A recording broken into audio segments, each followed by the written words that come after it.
January 5th, 2024. Alaska Airlines Flight 1282 is climbing past 16,000 feet. Suddenly, a sound described by passengers as a bang or pop. A violent, deafening roar as the cabin air explodes outward. A 63-pound panel, a door plug used to seal a deactivated emergency exit, has blown clean off the fuselage. The NTSB's preliminary report would later confirm the impossible. The 4 critical retaining bolts were missing. They hadn't failed, and they hadn't sheared off. They were apparently never installed. How does a company that defined the 20th century, a company that built the 747 Queen of the Skies, a company that built the rockets that went to the moon, forget to install the bolts? This wasn't just a manufacturing defect. It was the symptom of a deep systemic sickness, a sickness born from a specific financial philosophy that had been eating the company alive for 30 years. For most of its life, Boeing was an engineering monolith. Founded by William Boeing, its culture was legendary. Engineers were in charge. The saying went that they ate, breathed, and slept airplanes. They didn't just build planes, they created them. The B-17 Flying Fortress and the B-52 Stratofortress. The 707, which launched the jet age. They even built the first stage of the Saturn V rocket that took humanity to the moon. In the 1960s, they bet the entire company on the 747, a plane so large it required building the world's largest factory just to assemble it. The culture was about technical excellence and uncompromising safety. Profit was the byproduct of building the greatest machines in the world.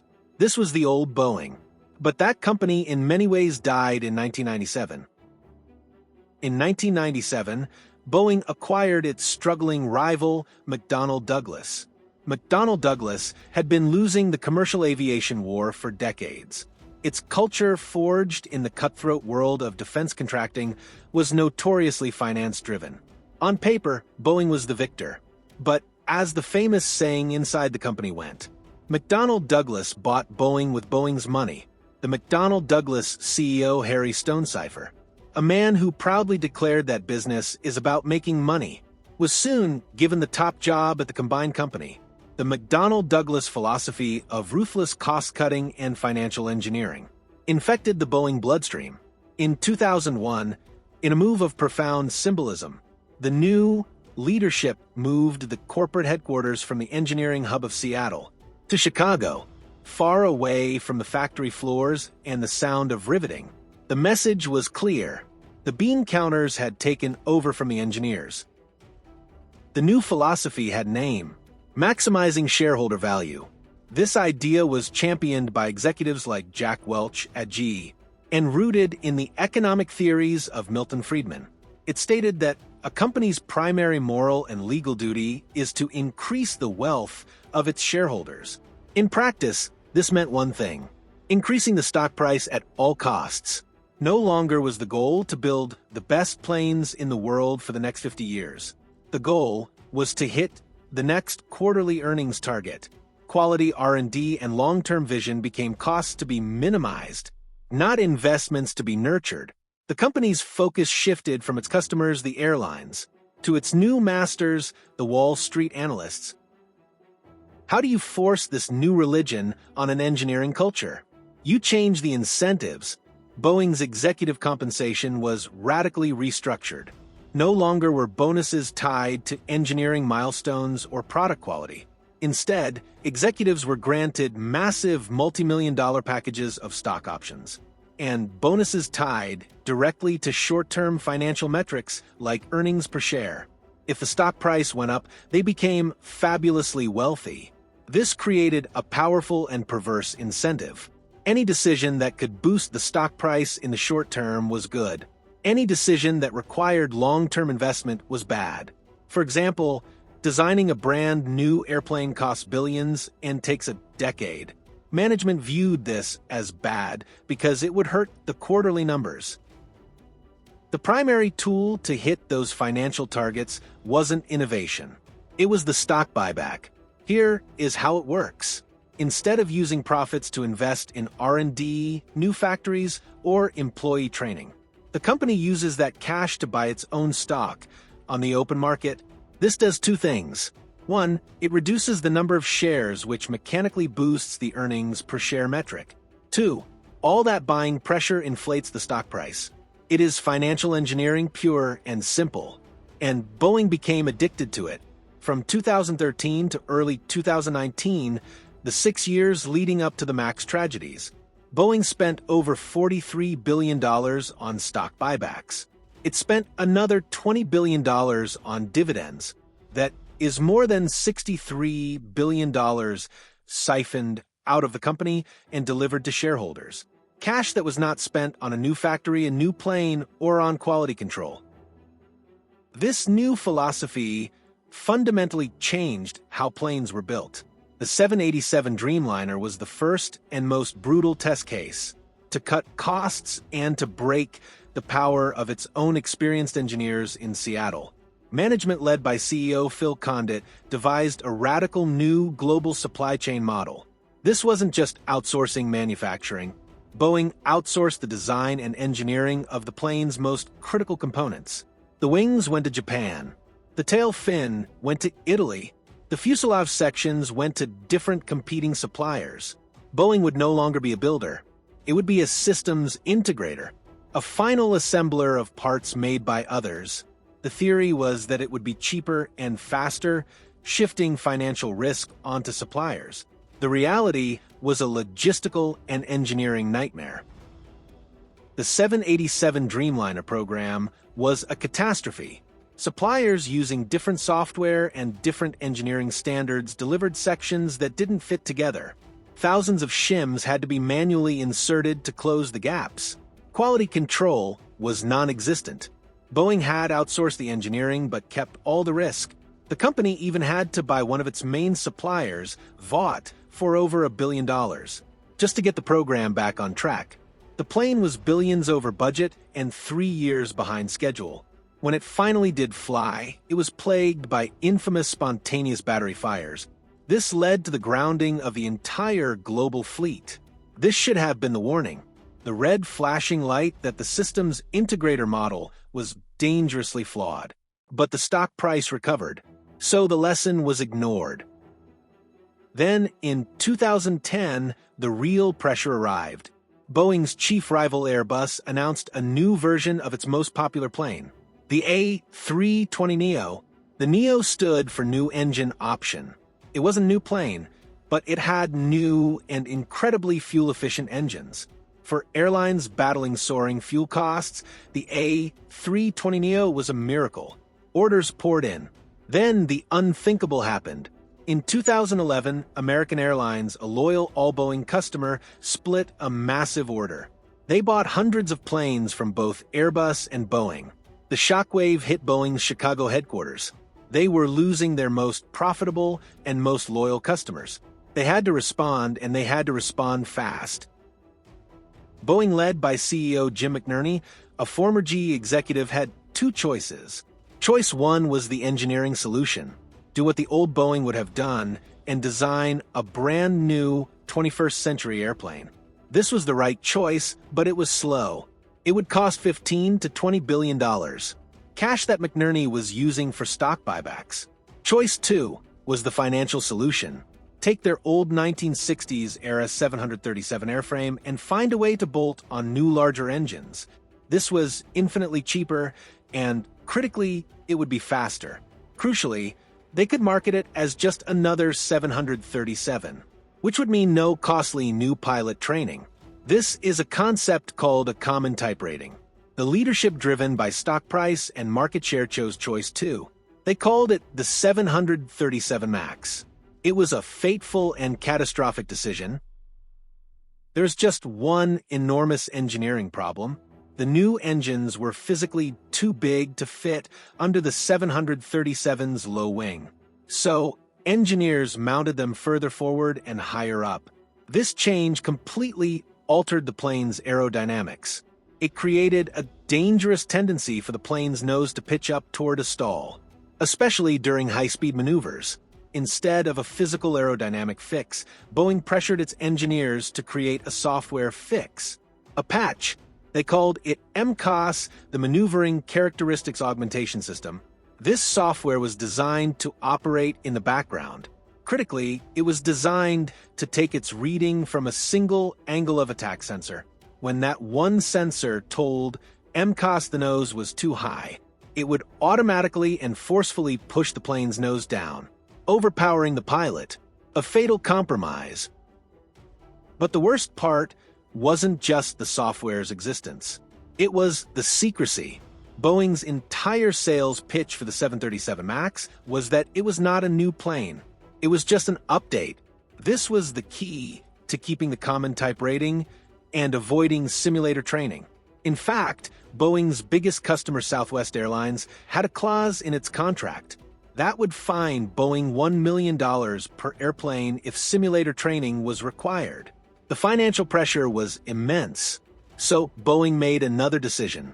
They concealed the existence of MCOS from the regulator, the FAA, from the airlines who bought the plane, and they omitted it from the pilot flight manuals. A catastrophic decision made to save money.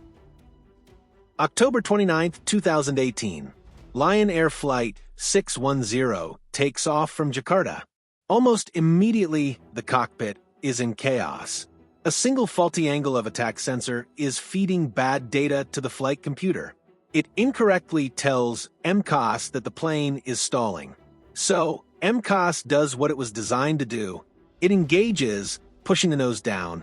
The pilots, having no idea what MCOS is, fight back. They pull the nose up. A few seconds pass, and MCOS activates again, pushing the nose down. They are fighting a ghost in their own machine. For 11 minutes, they battle this invisible system more than 24 times, until finally MCOS wins. The plane plunges into the Java Sea. All 189 people on board are killed. After the Lion Air crash, Boeing did not ground the fleet. The CEO, Dennis Muhlenberg, went on record suggesting the pilots hadn't followed proper procedures for a system they didn't know existed. Boeing insisted the plane was safe. They and the FAA allowed the planes to keep flying.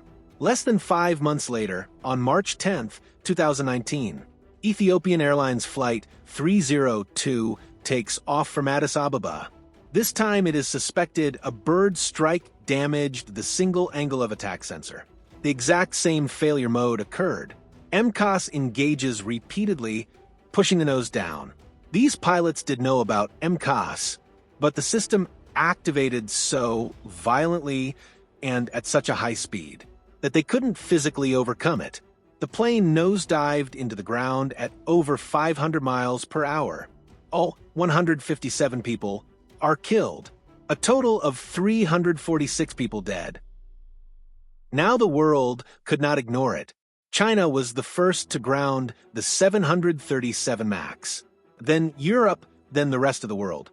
The United States was one of the last. The FAA looked captured by the company it was meant to regulate. The entire global fleet was grounded for 20 months. The investigations were brutal. Congressional hearings revealed a culture of undue pressure on engineers. They revealed the FAA's Organization Designation Authorization Program, which had effectively outsourced safety certification to Boeing itself. Boeing's own employees were signing off on their own flawed designs. Internal emails surfaced showing employees mocking the plane's design. One said, "This airplane is designed by clowns who in turn are supervised by monkeys. And this is where we must return to the money. Let's do the autopsy." In the 6 years leading up to the second crash, from 2013 to early 2019, Boeing's leadership spent $43.4 billion on stock buybacks and $20.1 billion on dividends, a total of $63.5 billion funneled directly from the company's profits back to Wall Street. This successfully tripled the company's stock price and made its executives fabulously wealthy. Now, how much would it have cost to design a brand new 737 replacement? The industry estimate is $15 to $20 billion, a third of what was spent propping up the stock price. The money was there, but management, driven by the logic of shareholder value, chose not to spend it on engineering. They chose the shortcut. The 346 deaths were the price of that financial decision. Boeing paid $2.5 billion in fines and compensation. It entered a deferred prosecution agreement, admitting to criminal conspiracy to defraud the FAA. CEO Dennis Muhlenberg was fired with a $62 million golden parachute.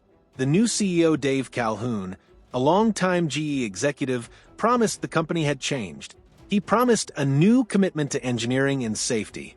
The 737 MAX was allowed to fly again. And then, January 5th, 2024, Alaska Airlines Flight 1282, the gaping hole in the sky.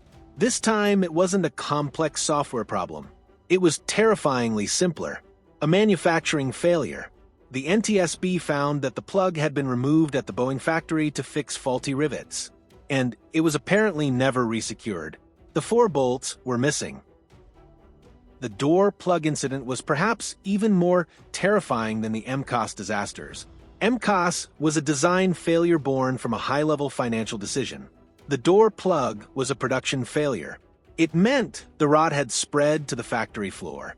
The fuselage was built by a supplier, Spirit Aerosystems, a company Boeing used to own but spun off in 2005 to cut costs. This was the 787 outsourcing model come home to roost on the 737.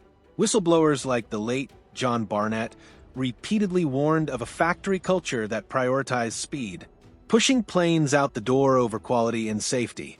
The entire system, from Chicago headquarters to the outsourced supplier, had been financialized. Quality was no longer the religion. It was a cost center to be managed. We are left with 2 Boeings. There is the Ghost, the company of engineers that built the 747 and the Saturn V rocket. And then there is the reality, a financial shell hollowed out by a theory, a case study in what happens when a business forgets what it is supposed to do.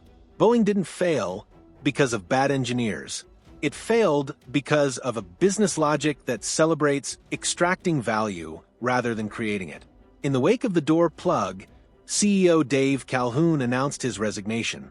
The FAA has put an unprecedented cap on 737 production. And yet, days after the incident, the company announced it would resume paying executive bonuses. The story of Boeing is a warning. It is a lesson in the profound and fatal difference between the price of a stock and the value of a company. The question now is not just whether Boeing can be fixed. It is whether the business logic that broke it will ever let it be rebuilt.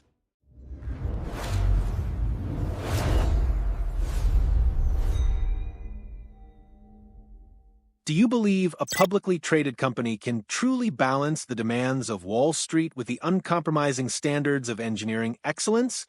Or must one inevitably bow to the other? We look forward to reading your insights in the comments below. If you found this analysis insightful, please consider liking this video to help share this perspective. We invite you to subscribe and join our community. Thank you for deep thinking with us.